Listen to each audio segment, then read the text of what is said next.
crisis, which is something that we hear about through statistics on the news.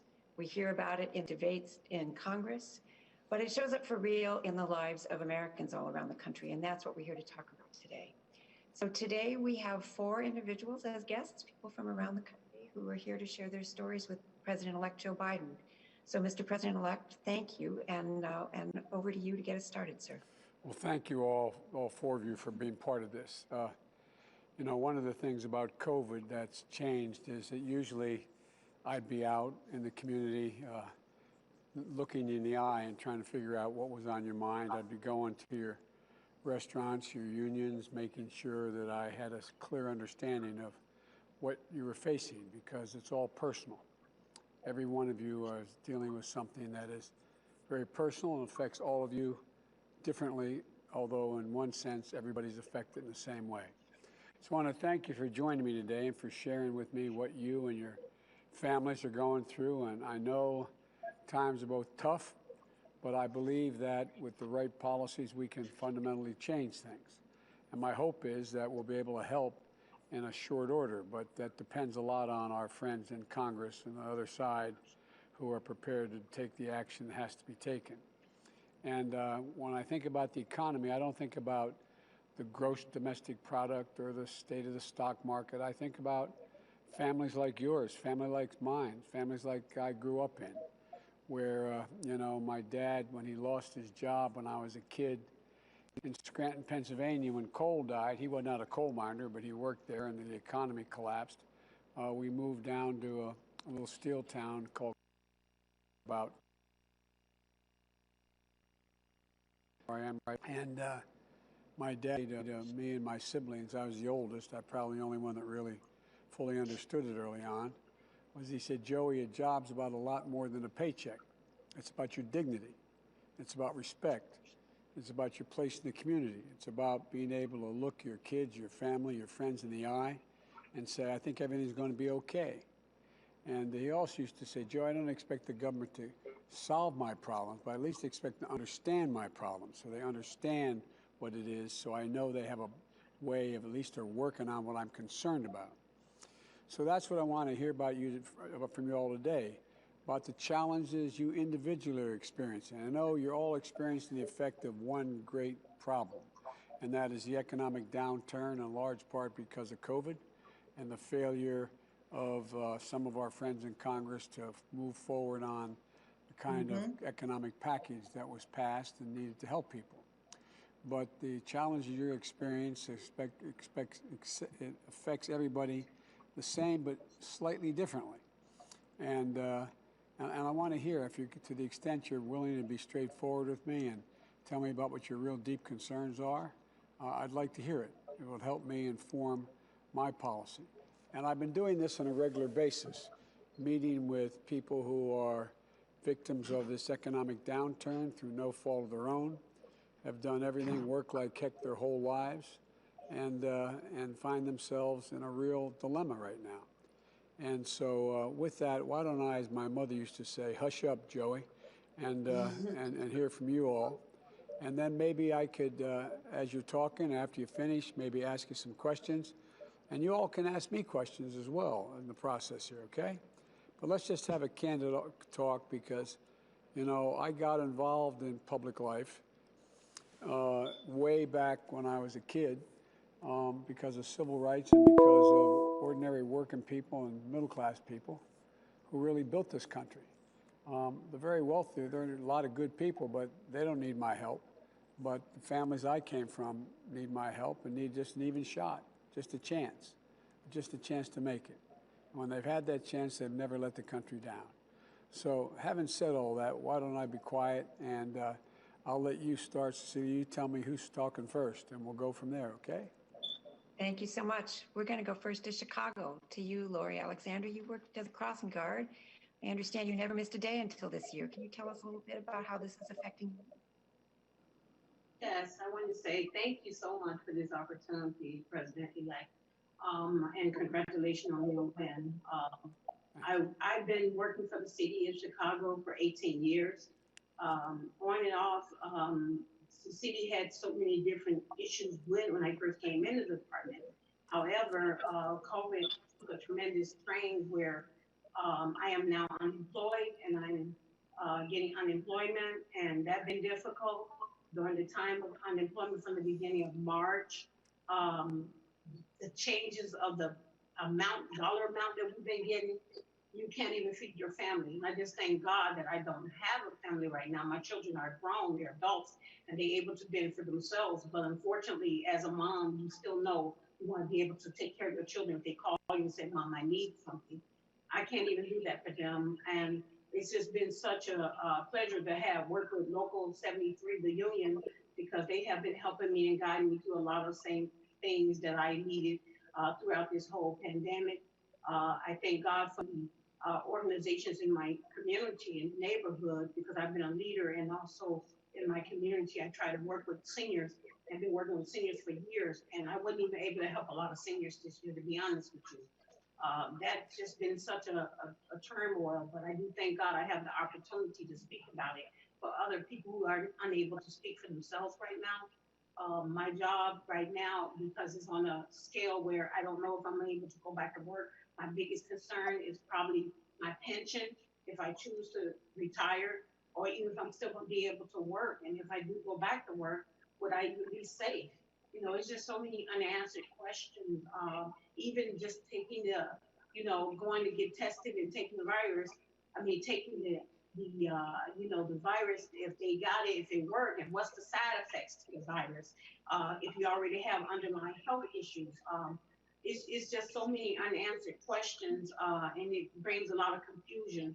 I do pray that we can get some type of stimulus package where we again can take care of some of our needs of our family, where we can meet some criteria, things that we can take care of, for food and shelter and clothes. I know when I got my stimulus before, that helped, but believe it or not, I was so caught up in dying in bills, it really didn't do much for me.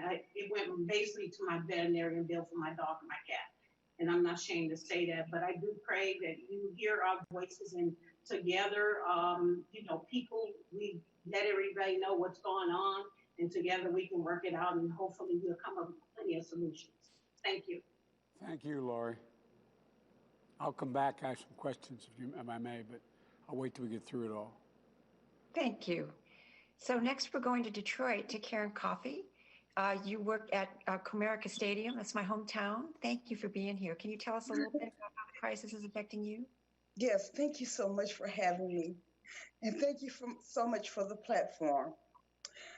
And hello, President-elect Joe Biden. Thank you for your time.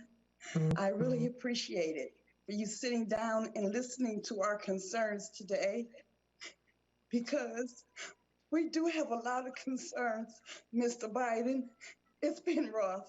I mean, my last day at work was March the 8th, when everything shut down. I've been an employee at LCA Joe Louis. Well, Joe Louis is, LCA is the new Joe Louis Arena, and Comerica Park for 30 years.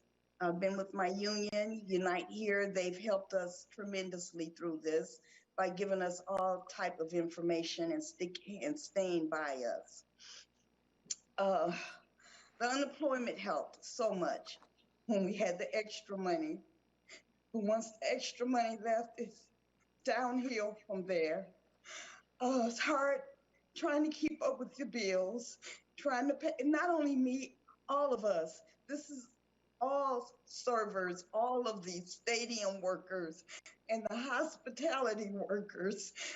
We are really suffering.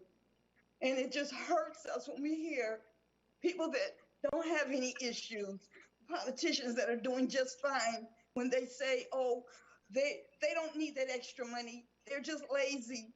They need to get a job. There is nowhere to go to get a job.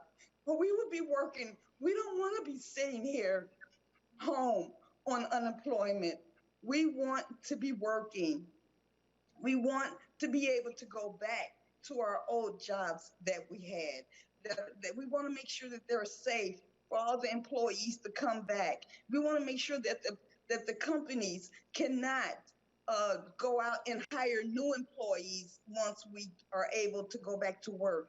That we were right in the middle of contracts, And we're just hoping that they don't try and, take our jobs away from us, that we've been there for so many years and we've been so dedicated to them. And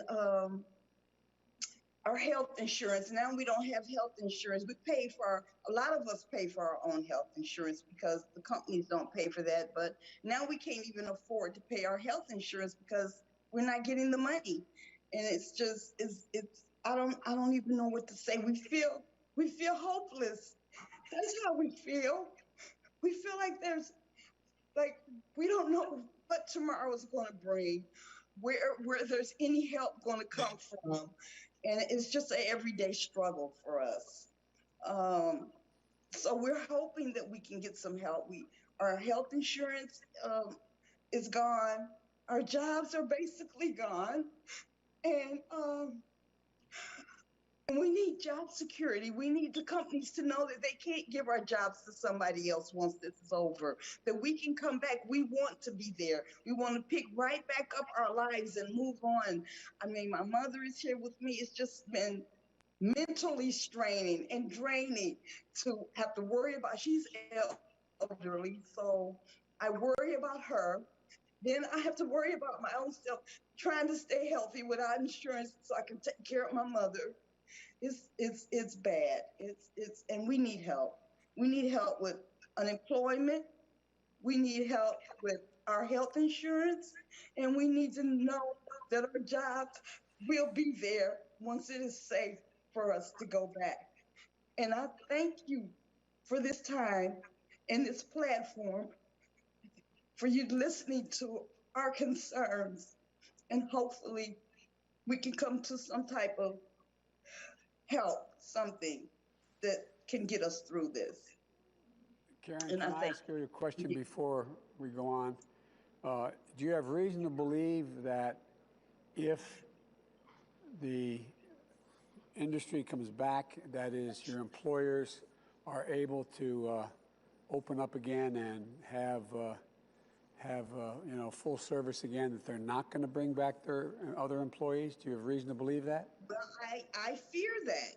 I really do. I fear that from the company that I work for. I mean, our union is trying to stand behind us and trying to make sure that we're okay, united here, but we don't know. We have not heard one thing from them since they closed down, since we shut down. Not one reach out, not one email, nothing to say we will welcome you back. So we don't know.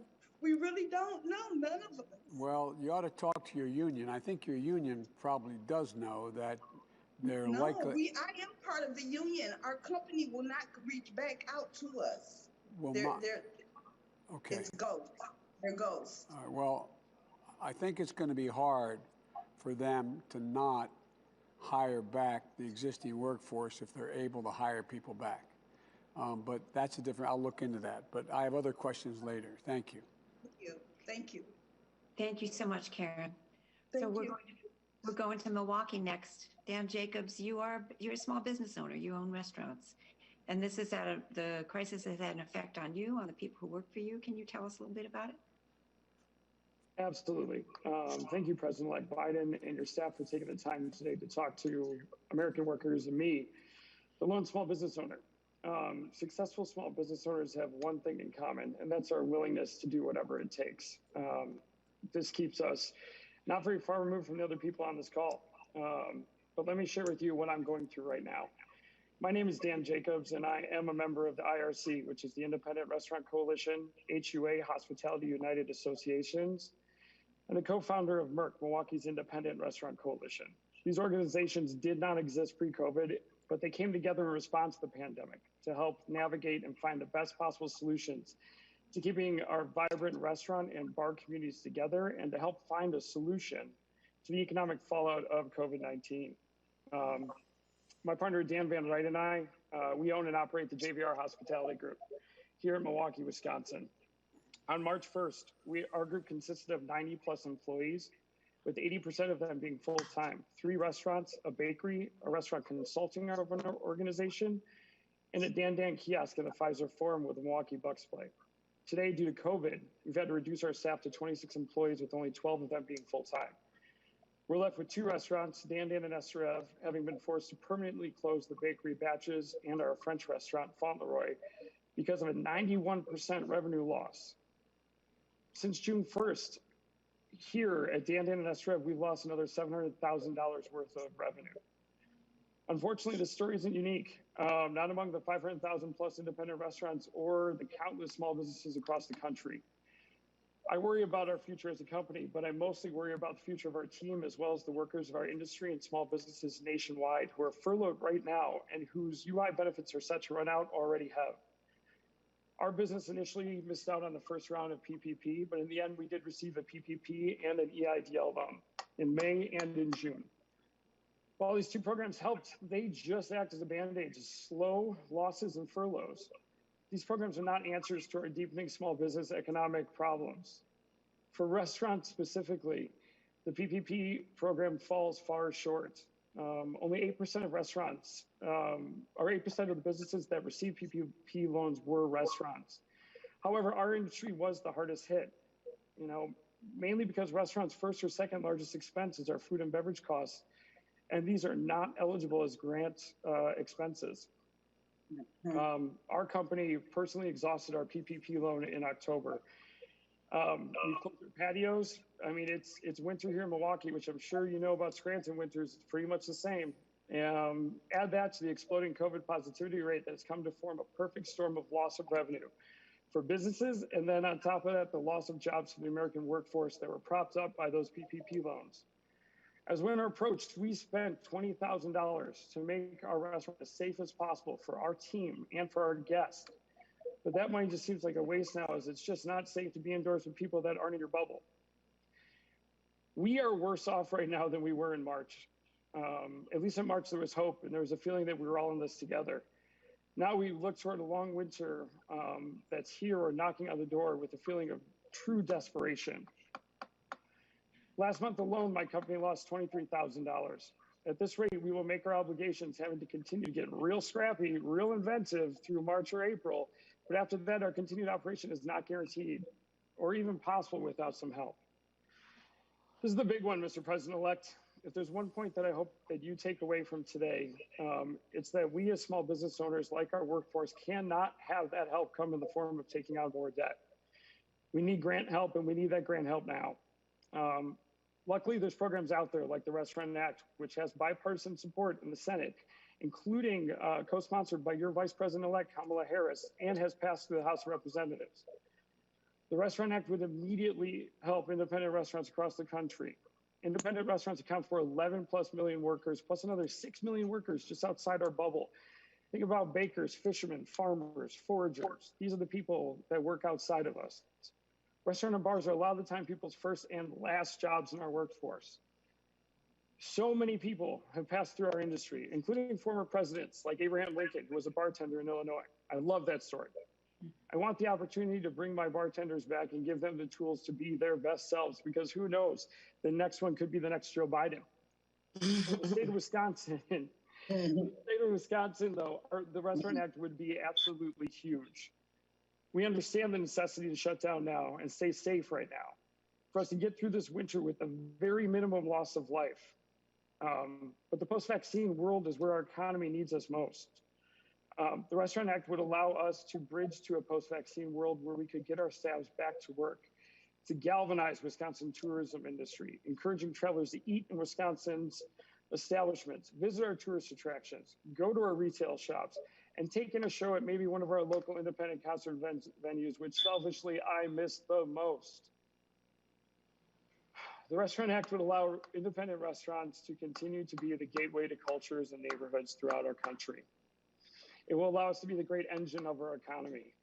90 cents of every dollar that comes into a restaurant goes right back out the door to fuel an economic ecosystem of bakers, farmers, butchers, foragers, all the way to electricians and carpenters, to that Cisco truck driver transporting food across the country, and then all of the things he or she touches along the way.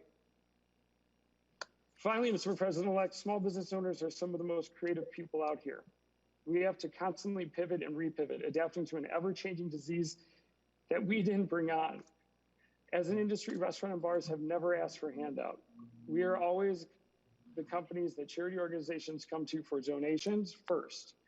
Whether it's feeding the hungry or just donating our time and energy to causes diverse and vast, we answer that call because it's simply the right thing to do. For most of us, all we know is hospitality. Hospitality is defined as the friendly and generous reception and entertainment of guests, visitors, and strangers. And we do this because we love taking care of people. All I'm asking is that you give us the tools to succeed, to get back to what we do best, which is hospitality. We just want to reach the crazy end of this chapter of American history together. You know, and I think you said something, give me the ability to tell our staffs that everything is going to be okay, just like somebody gave you or your father the ability to say that. I want to be able to do that for my staff. Thanks again for your time and for hearing me today. Thank you, Dan. Thank you so much. We're going to go to Georgia now and hear from Jessica Gavin. You and your mom both work as a stagehand and a rigger. Can you tell us a little bit about how the state of the economy has affected you in your life? Yes. Thank you so much, President-elect Biden. I appreciate you and your staff for giving me the time to actually speak on behalf of workers and entertainment workers within the union. I'm actually a member of IATSE Local 834 here in Atlanta, Georgia. We do trade shows. We were the first to be let off, and we'll probably be the last to go back. Our entire workforce is pretty much unemployed, and we've been unemployed since March. The federal extension from the CARES Act, it kind of helped us out from March until now. I'm sorry, it's very emotional. It's very hard and it's very bad what's happening here. A lot of people are going hungry. A lot of people can't afford to pay their bills. It's, I don't know how to explain it, but it's something that we never wish we would see in this lifetime. Uh, Unemployment, it helps, but without the 600, we're forced or we were left to live off of 365 a week. And some people don't qualify for unemployment. And even if you do qualify for unemployment, some extension programs, they usually would take a minimum of 3 weeks before we would qualify. Now you have anywhere from 8 to 9 weeks before you can receive any type of compensation. And that unemployment check is not guaranteed to go to food. A lot of those are for utility bills and car notes and mortgages and rents. So when you go down the street and you see a food pantry line wrapped around the corner because people are starving and some people are getting out of line because they would rather mother with children and elderly people to go before them. So you have hungry people who would move to the back of the line just to allow others to go before them, and they're still hungry. It's hard. And that's just being able to survive. You still have people who don't have health insurance. In September, 30% of our labor force was removed from the health insurance. And by 2021 of February, 100% of my local union will not have health insurance. Entertainment workers right now are being put on the back burner. A lot of small businesses and a lot of other workforces are kind of going back slowly but surely with COVID relief and aid programs, but entertainment workers are still left behind. And my concern would be for unemployment, for job security, as far as going back to work, health insurance, and just any type of relief package for actual entertainment workers. We're basically just on a limb here. I don't, it's, we've tried everything. We're doing as much as we can. We're trying to get out. And of course, I'm here in Georgia. So of course, we're trying to get out and make sure we get people to vote for the Senate race, and because it's very important, but we need help. we need a lot of help. We need a lot of help. So my concern is, President-elect Biden, what will you do to aid workers who have been without since the beginning of February, some in January? What can you do, or what will you do to help us? We need help. And not all government assistance programs will relieve us from the burdens that we have of not being able to provide for our families. Yeah. And if you have union families like mine, my mother, my stepfather, my brother, as well as myself, we are all union members. So it's not like we can call another family member or call someone else to aid us when the entire family is off work. So my concern is the relief for working people during this time. Can I ask you Thank just, you again. before the president-elect responds, I know your family has been hit hard by the COVID epidemic itself. Mm-hmm. Can you share that with us and with the president-elect? Yes. Like I said before, it has been very, very hard. I am so thankful for my union, because if it wasn't for being able to pull from pensions, our annuity, or IRA, we would be left without.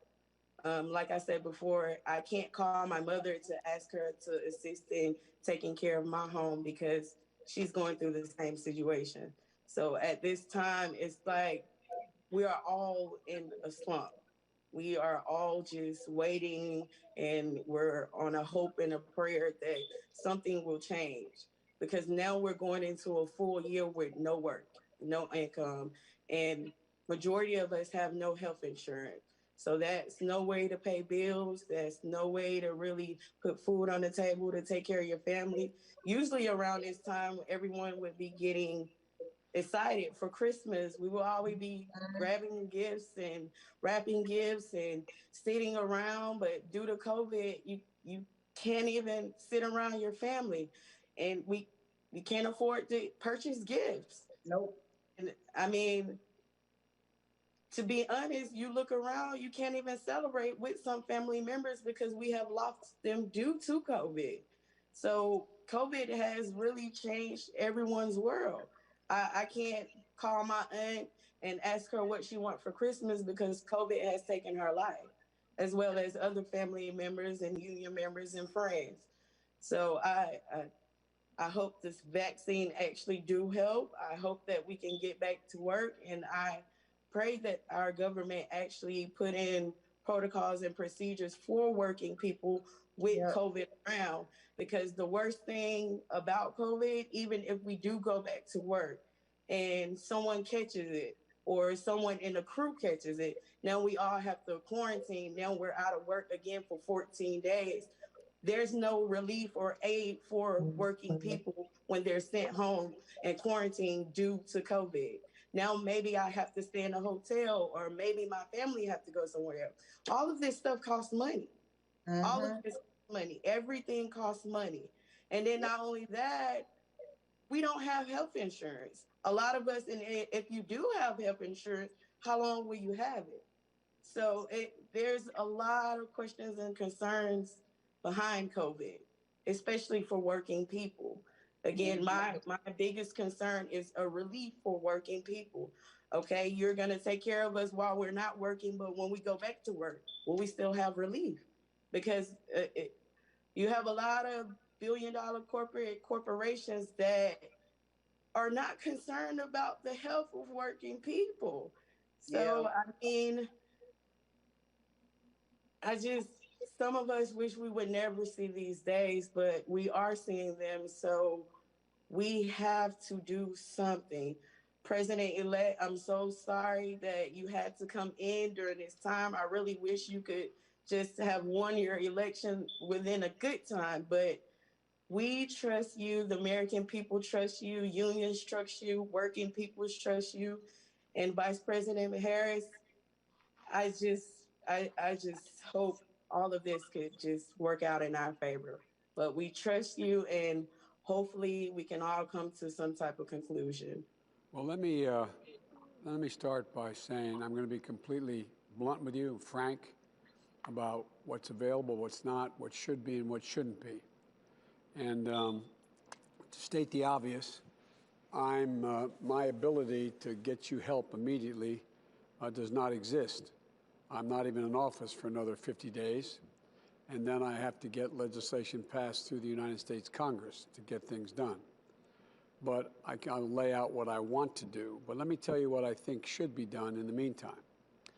Number one, there is what they call this lame duck session, a fancy word for saying the administration has changed, the Congress has changed, but the people who were there the past 2 years remained there until January 21st, when I would take office after being sworn in on January 20th.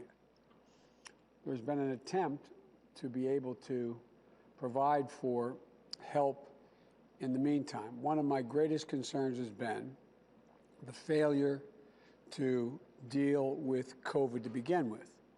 Had we taken the action we should have taken back in late January, February, March, and April to deal with the disease,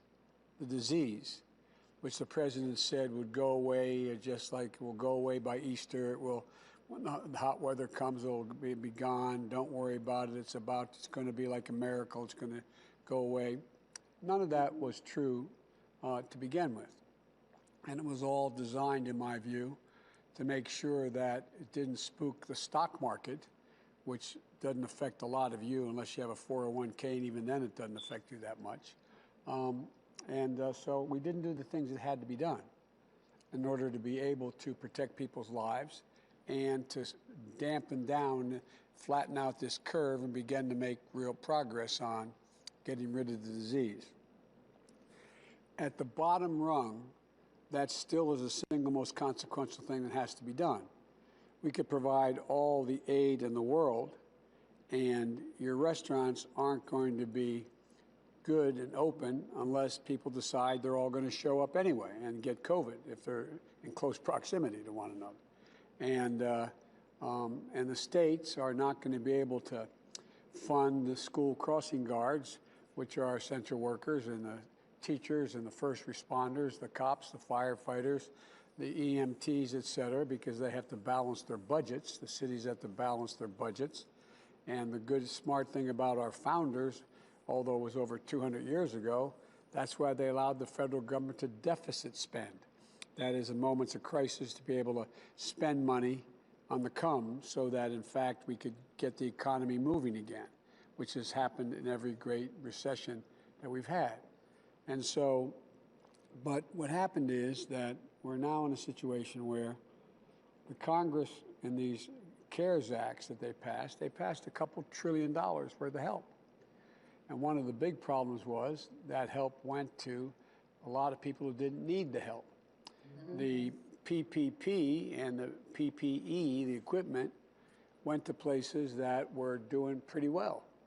They didn't go to the people who badly needed it early on. Some of it did, but not nearly what it should have. And I think your experience, Dan, was that first time you went for the PPP loan, you went to a major bank and they decided they weren't going to fund it, if I'm not mistaken.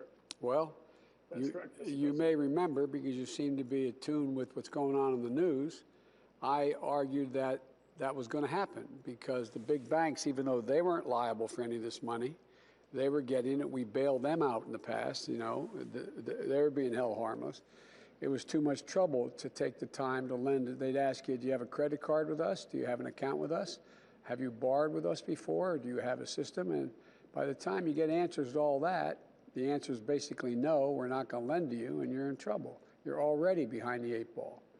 And so the first point of this is that I think that the Congress, they're trying like the devil. There was a bipartisan effort.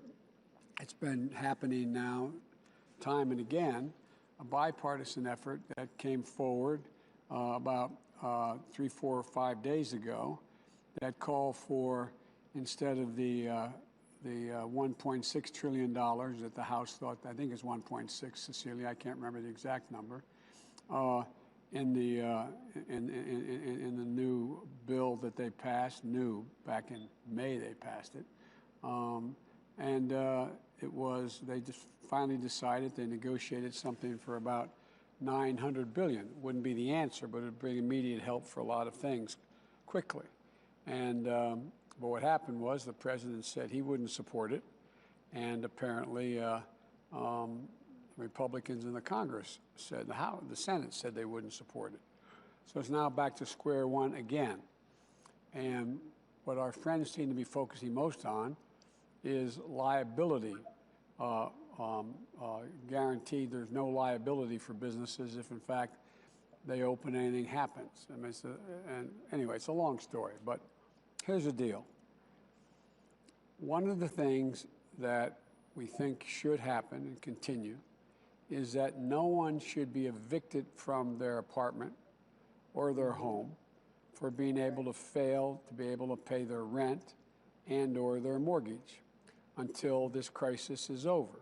And it should be funded. That should be held up. Now, you can't deny the apartment owner. He or she's not have just pockets that are so deep they can afford to pay everything and not have anything. So it was supposed to be paid for, not a loan, to be paid for in a crisis. This is a national crisis. This is a national crisis that we're facing, and it affects the entire economy. So the first thing is rent and just your housing, your basic housing. Are you able to maintain without being worried you're going to be getting notice you're thrown out in the street? Number two, and if you're fortunate enough to own your home, that's a different thing, or own your condominium, that's a different thing.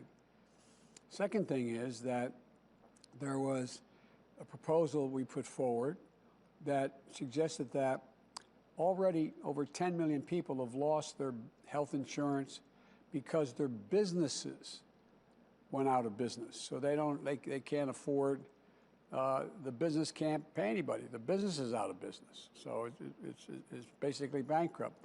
So they're not able to participate in paying for that. And so there's a lot of wonky language, but there was a proposal that said that we would, in fact, the federal government, pay the share that the business used to pay for the employee so they could keep that health insurance policy they had, and until things got better. Thirdly, we find that the president is still in court trying to strip away all of health care from the Affordable Care Act. Just flat eliminate it all, get rid of it all. It's deadly wrong. I think not only should we keep it, we should be adding to it, providing for a public option, a Medicare option if you choose that. If you can't afford to buy in, then you're in a situation where you get Medicare, Medicaid. If you're eligible for Medicaid and your state doesn't provide it, you get it for free, period. So there's two ways to deal with health care. One is to supplement the businesses that are going out of business or can't afford to keep their health insurance for their employees. And secondly, to make sure we make it a lot easier to buy into the Affordable Health Care Act and get more coverage with a lot cheaper, with drug prices coming down substantially, as well as making sure that there's a Medicaid option, a Medicare option, like option in the health care plan. That is my objective. That's what I ran on. That's what one of the reasons I think I got the nomination. And so that's going to be one of my first efforts as well when I get elected. It's not going to happen between now and then. Third thing that it seems to me is the unemployment with the $600 kick-in is really important. It's the thing that allows people to stay above water. It gives some sense of security. It's not like there's a lot of jobs you're going to go to. Like, oh, you're sitting home being lazy. Well, where the heck are you going to go and get a job? Every one of you, if there were another job out there that could pay you something, you'd be out applying for it. But it just makes no sense. But it's some of our very conservative friends think that the same people who think you should have to, if you need what used to be called food stamps, you should have to work to be able to do public. I mean, come on, we're way beyond that. And so there's a number of things that could be done. And in terms of being able to open your restaurants, first of all, my deceased wife's father was a restaurateur. After World War II, he came home and became a very successful restaurateur. And I watched how hard he worked, and that made me realize I never want to be in the restaurant business. You think I'm joking? You guys have to, men and women have to love it. It is a god-awful thing, especially if you have a 24-hour diner like my father-in-law had, plus making sure that all those folks who had the contracts to serve the universities and their food systems. What's happened to them now? They're all in trouble as well. There's nothing, there's nothing there because these universities are shutting down and are all going virtual. So we've got to provide for you the ability to open and open safely. And there's ways to do that, and it should not be a loan, it should be a guarantee. You should be in a position where you can have all that ventilation changed, all the dividers put up, all the social distancing that you need, and make sure that your staff is safe as well, both indoors and out. But it costs a lot of money to do that. And you should be able to get that money to be able to stay open, because it affects the ability of the economy to continue to grow. What people don't realize is putting this money into the economy generates economic growth. It's not just you have a debt, you do, but it generates so much growth. When your restaurant employee is able to go out and buy a used car, you go out and make sure they can get their first apartment, make sure they can go out and purchase new clothing. It all relates to everybody else does better. So that's why, for example, with my proposal, I know my Republican friends say everybody's a big spending Democrat. Well, the point is that even the Wall Street types like Moody's point out that my proposal would create 18.6 million new jobs, good paying jobs, and would increase the economy by $1 trillion, economic growth.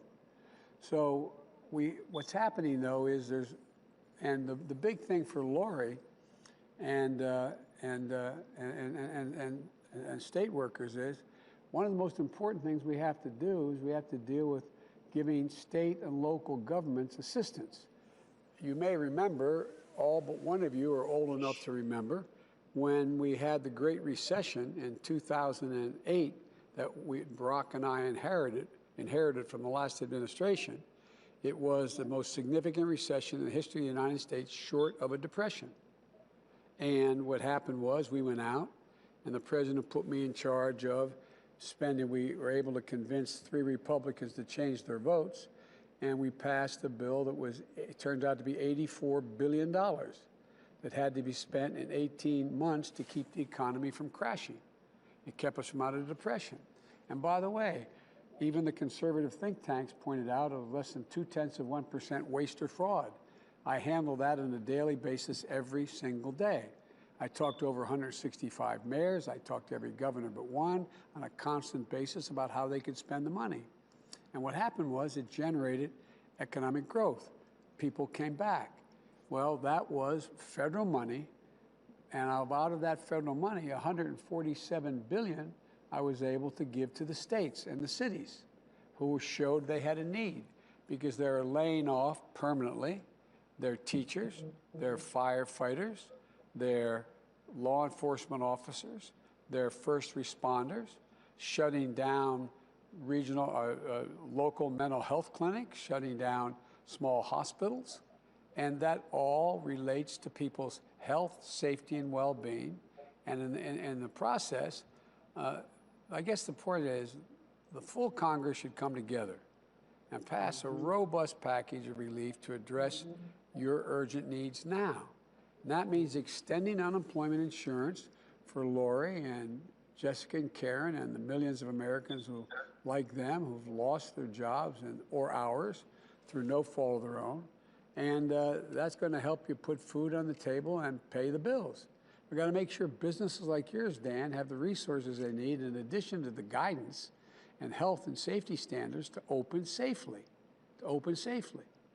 And that will help businesses stay open, hire workers, and like all of you.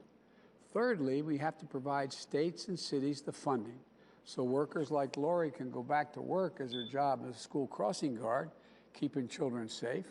And we have to make sure that fourthly, people can't get evicted from their homes because they can't pay their rent or their mortgage payment during the pandemic.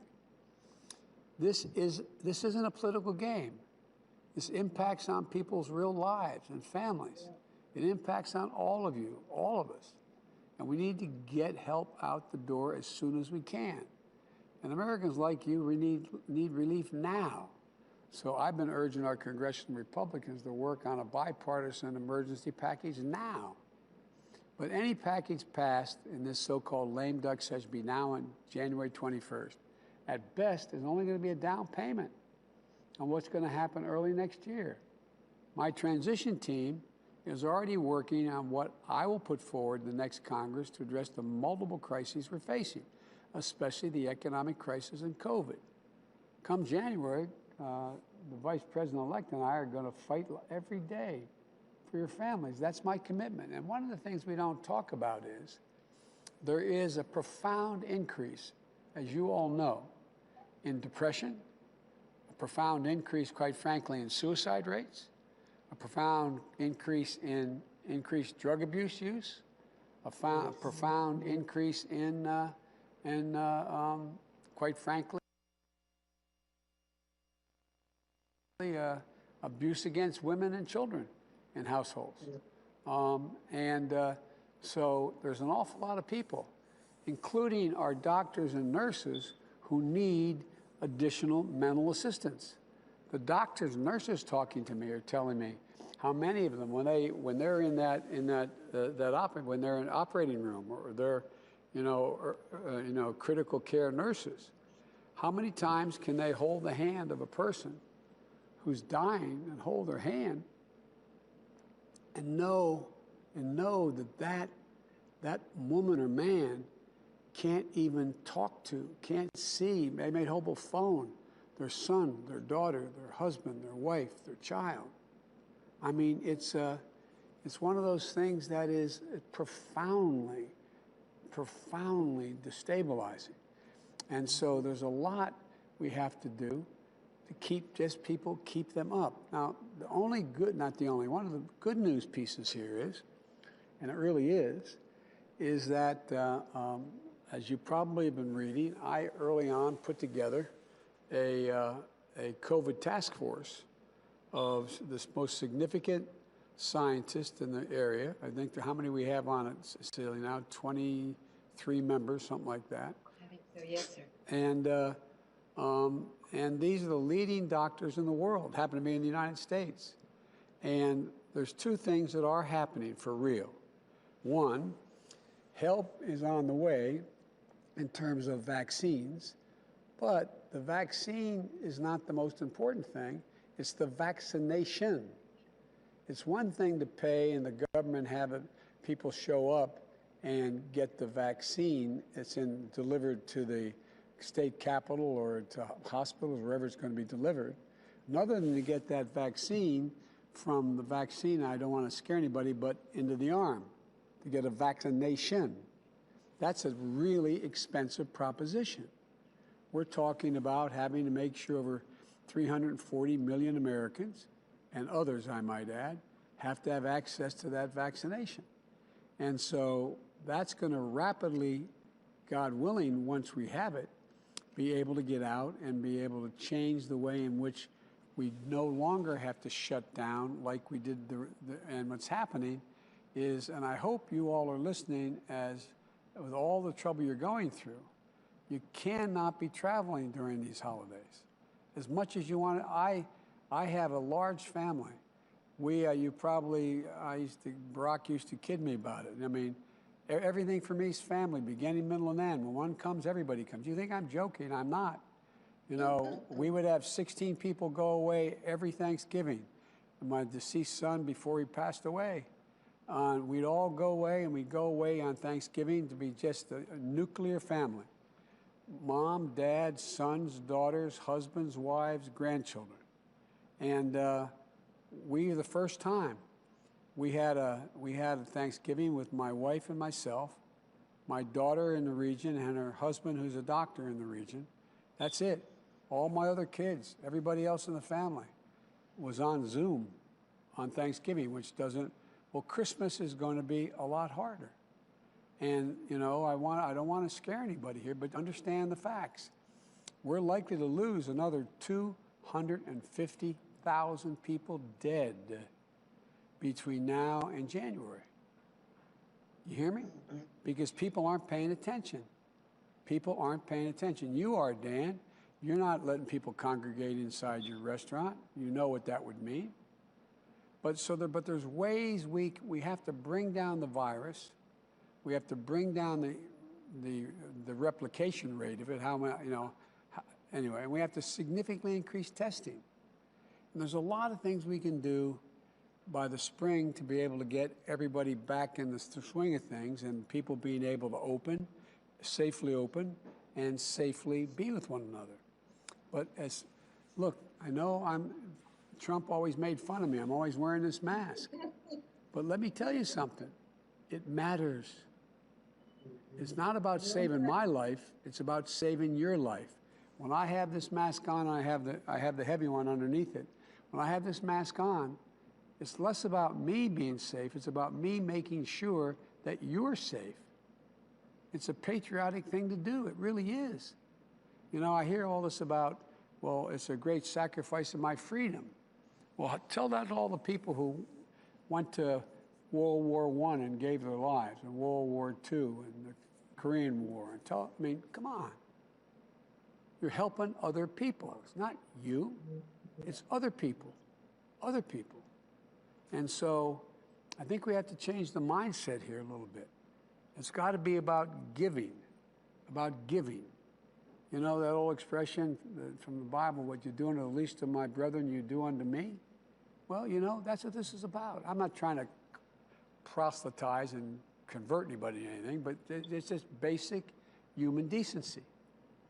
Just decency.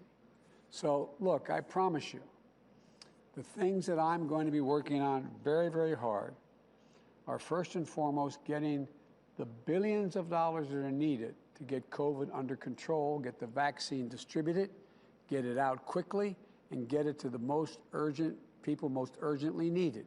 And that happens to be people who are in nursing homes, because there's significantly high proportion of those are in the mortality side of things.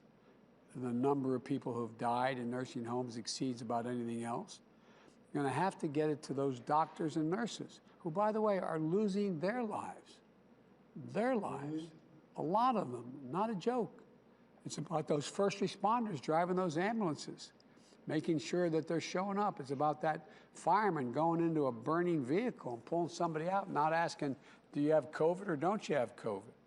I mean, we have to get, and then to get to the school teachers and businesses, small businesses, to be able to open.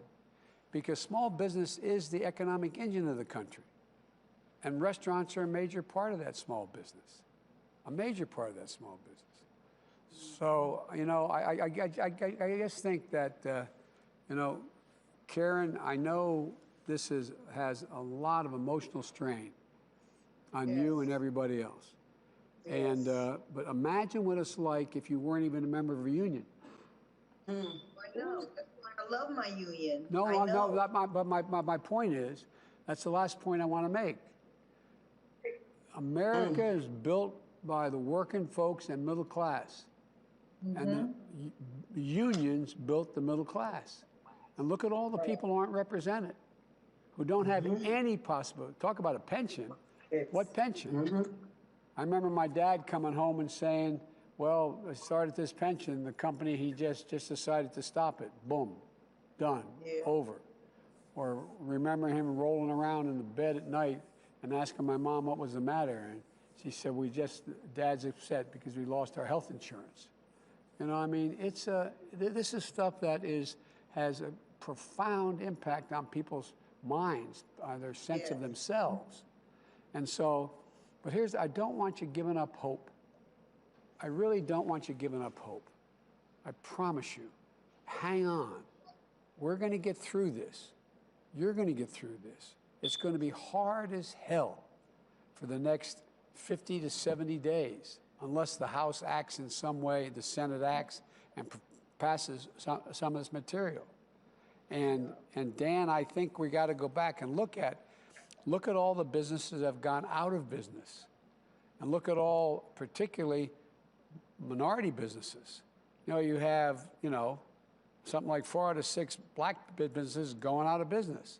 The center, whether it's the local grocery store or it's the beauty salon or whatever, it's the center of communities. Most of you are from fairly large cities. Well, there's a lot of rural areas that are really getting crushed. They don't have anything going for them. We can fix it. And I think when we fix it, we got to go back and try to make up for what we didn't do for you all. What we didn't do. So people aren't left with staggering amounts of debt, staggering amounts of as they go through. So anyway,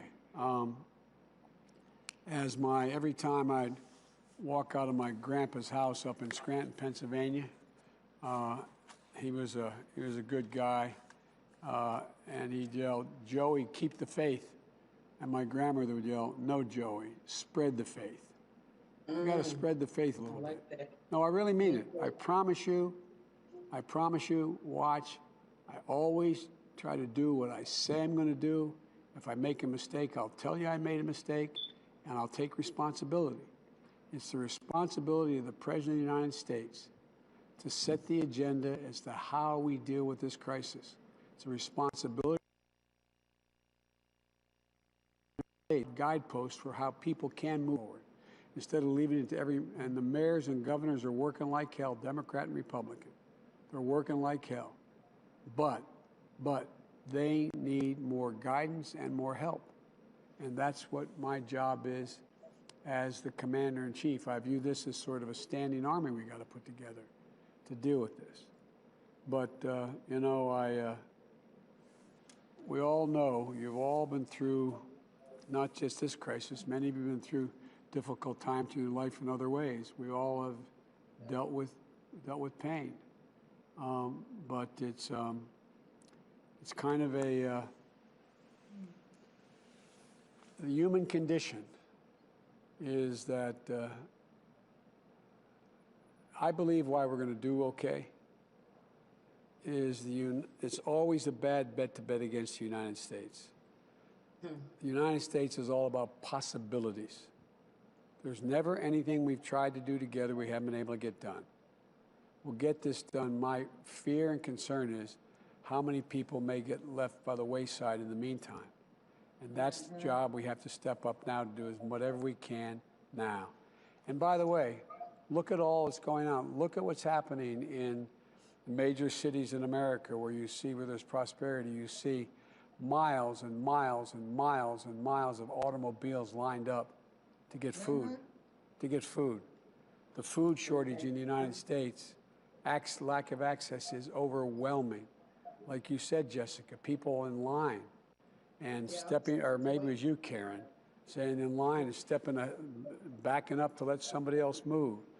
The American people are showing their grit. It's about time the government show it. So anyway, we have a way of trying to keep in touch with you. I know we got in touch with you. Cecilia has it. I'd like to be able to continue to do that if I can, to see how you're doing, if that's okay. All right? Thank you. Absolutely. All right? All right. Thank you all so much, Mr. President. Thank you. Thank you. Karen, Jessica, Lori, Dan, thank you for letting us into your home. Stay strong. Thank you for giving us the opportunity. No, you. Thank you. Thank you very much for listening. Okay. You're welcome.